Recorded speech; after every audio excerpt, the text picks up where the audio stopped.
NATO wants good relations with Russia. That's the statement from the alliance's new Secretary General. On his first working day in office, Anders Rasmussen called for a strategic partnership with Moscow, despite some disagreements over neighboring countries.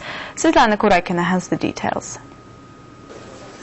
NATO's new boss, taking on the alliance's top job, Anders Rasmussen set out his priorities, with Russia high on the list.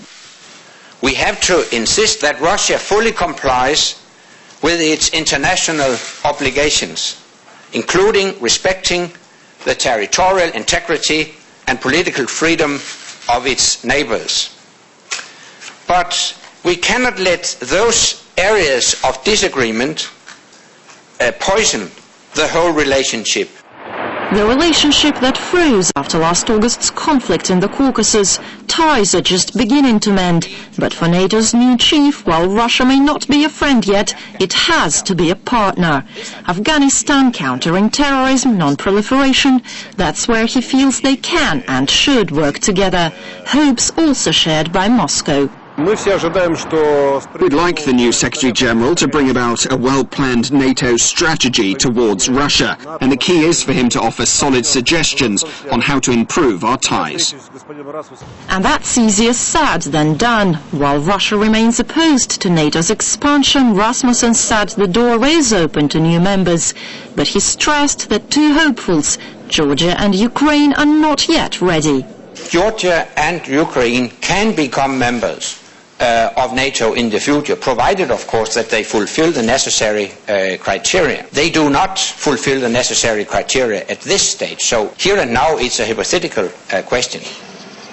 Meanwhile, Afghanistan remains the alliance's biggest challenge. As Danish Prime Minister, Rasmussen strongly supported the US-led war on terror, contributing troops to NATO's Afghan mission.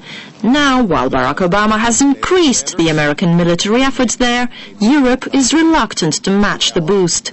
And as France has returned into the NATO military command structure after a 40-year absence, analysts say the new chief will be walking a tightrope between Washington and its European allies.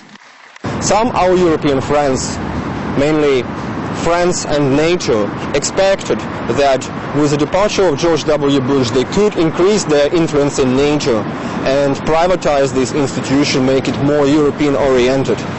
And of course, in this regard, the new Secretary General, as a pro-American politician, is a big disappointment for them. Rasmussen is known as an experienced deal-maker, but finding a winning strategy in Afghanistan and boosting ties with Moscow is one new job that certainly has its challenges. Svetlana Kurakina,